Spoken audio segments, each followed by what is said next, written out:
투자 가치가 있다고 하는 것은요, 서울 수도권이 아닙니다. 지방광역시예요. 근데 상당히 많이 떨어진 곳들이 많습니다. 재개발 재건축의 추가 분담금 문제랑 상관없이요, 지방광역시 중에 대표적인 땡땡 지역은요 엄청나게 떨어져 있어요. 입주 물량이 터졌기 때문에 그래요. 어마어마한 입주 물량. 그러면서 우리 생각 이상으로 집값이 빠졌습니다. 근데 구축은요 반토막 났어요. 그리고 재건축이 안 되더라도 이 사이클에 베팅하는 겁니다. 저는 특정한 상품을 선택하는 게 아니에요. 특정한 지역을 최우선적으로 비교 분석하고요, 이게 인구 대비해서 얼마나 저평가되어 있나 이걸 먼저 보고, 그리고 나서 상품을 선택하는 겁니다.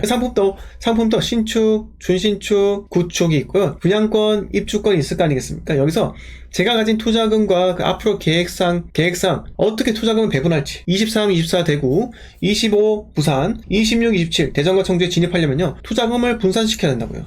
그러기 위해서는요 저는 지역 분석이 가장 중요하고요, 두 번째로 상품성 분석에 들어갑니다. 자, 그래서 저는 재개발 재건축 이미 구역 지정되고 뭐 사시 통과 뭐 그런 거 투자하지 않아요. 그런 거는 투자금이 지나치게 많이 들어가요. 이렇게 말씀드리겠습니다. 노로님께서 오늘 집 매도 계약했습니다. 2주택자여서 잔금 받기 전에는 취득세 중과 걸립니다. 그래서 그 잔금이 8월달이라고요. 집을 매도하셨는데, 근데 그 사이에 분양권으로 대구 진입하는 게 맞냐고요? 네. 아니에요. 그렇게 하시면 안 되죠. 왜? 제가 우리 방에서도 마찬가지고 제가 평상시에 뭐라고 합니까? 부동산 투자는 무조건적으로 리스크를 제거하는 것부터 해야 한다. 만약에 지금 현재 2주택 상태인데 분양권으로 사면 취득세 중과 걸리잖아요. 맞죠? 그것도 걸려요. 그런데 불구하고 지금 대구에 분양권으로 투자할 게 있냐? 분양권 투자는 스윙형이 맞아요. 스윙 형태. 마피가 크게 발생했고 그 마피가 무피가 되면 판다. 그게 첫 번째고요. 또는 상승장이 펼쳐졌는데 그 상승하고 있는 그 대장 지역 1급지 옆에 있는 2급지가 아직 오르지 않았을 때 분양권을 잡는 거예요. 그런 식으로 투자 전략을 실행을 해야지, 지금은요 그 분양권도 등기 쳐야 되는 그 리스크를 안고 사야 되는 건데 그냥 스윙을 한다? 그건 맞지가 않습니다. 그래서 제 생각이래요. 근데 이렇게 가능하죠. 8월달에 어차피 소유권 이전이 된다는 거예요. 그러면 지금 받은 계약금으로 내가 무엇을 살 것인가 고민을 해보세요. 그리고 그 잔금을 8월 이후로 맞추면 되겠죠. 근데 이것도 있는 거예요. 오늘 가계약금 받으셨죠? 집 매도 계약하신 거예요? 아니면 가계약이 아니라 계약금이에요. 그 계약이 과연 소유권 이전까지 성사가 될 것인가, 유지되고 잔금까지 받을 수 있을까, 이게 가장 중요한 겁니다. 혹시나 계약이 수틀릴 수 있잖아요. 이런 것도 고민하시라고요. 고민해야 됩니다. 그래서 제 생각은 이렇습니다. 어쨌든 8월 달에 소유권 이전하시고요. 네, 이전하시고 그거 받은 거 가지고 그때 가서 어디 잡으면 돼요? 톡방에서 말씀드릴게요. 네. 마드빌라님, 대구의 재건축 준공후 등기가 늦어지는 단지에 계속 등기가 늦어질 때 염려해야 할 리스크가 있을까요? 그게 재건축 재개발이 어쨌든 간에 조합이 해산되는 시점이 그게 준공이 떨어지잖아요. 보통 그러잖아요. 그래서 늦어져요. 내가 그 물건을, 내가 갖고 있는 그 소유하고 있는 물건을 매도에 제약이 걸린다 하는 거는 또 다른 이야기입니다. 디딤돌 대출 같은 경우는 안 되겠죠. 지금 그 아파트가 준공이 안 되면 대지권 자체가 입혀지지 않아요. 대지 사용권 내가 있는데 대지권 자체가 등기에 입혀지지 않는다는 거죠. 근데 이거는 별 문제가 안 돼요. 왜냐하면 마드빌러님, 우리 일반적으로 도시개발 지구 있잖아요. 도시개발 사업하는데, 그래서 예를 들어서 LH가 택지를 이렇게 개발하고 있죠.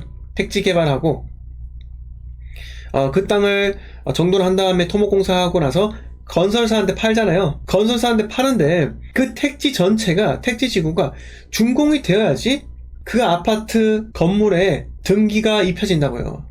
근데 그게 지방에는요 수없이 많습니다. 요새 광주 분위기 어떨까요, 여러분?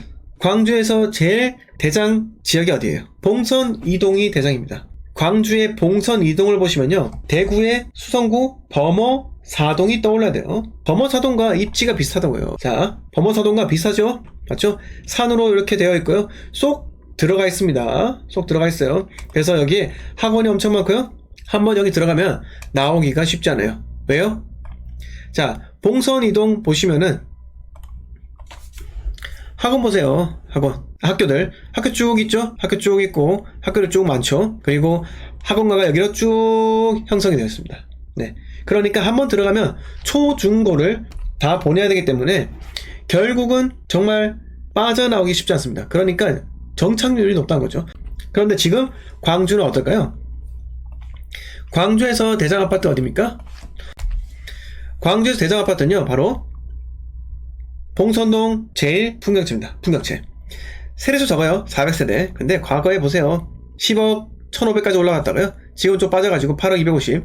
8억 250까지 빠졌다가 10% 정도 상승했다가요. 지금 다시 소폭 하락을 한 상태입니다. 네. 5% 정도 빠졌습니다. 광주의 입주 물량이 그렇게 많지는 않은데요. 이렇게 이야기하시는 분들 계십니다. 맞아요. 올해 9,400세대하고 내년부터 입주 물량이 그렇게 많지는 않아요. 그럼 광주에 투자하는 게 맞을까요? 라고 이야기를 하십니다.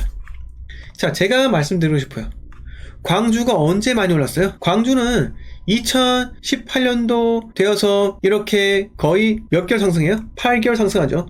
자, 봉선도 포스코 더샵 2017년도 요때 되어서 많이 상승했고요. 1년 1개월 상승했습니다. 1년 1개월 상승하고 이렇게 꺼진다고요. 저는 이렇게 생각하고 싶어요. 저는 이렇게 말씀드리고 싶어요. 광주란 지역이 상승 기간이 기냐? 그렇지 않다고 생각해요. 광주는 한 가지 단점이 있습니다. 제 아무리 상승장이라 할지라도 전세 세입자 구하기가 쉽지 않아요. 전세 세입자 구하기 쉽지 않습니다. 네, 광주가 2020년 상승할 때 전세 세입자 구하기 쉽지 않았어요.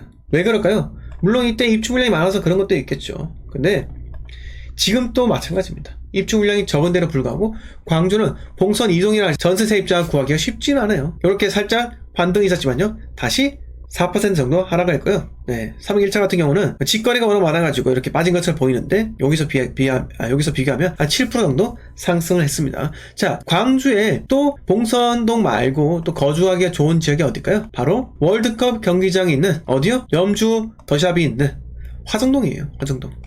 자, 화정동이 기존에 염주 더샵이 9억까지 올랐다가 이때가 2021년도 이때 광주의 이 더샵의 호가가 다 9억이 넘어갔습니다.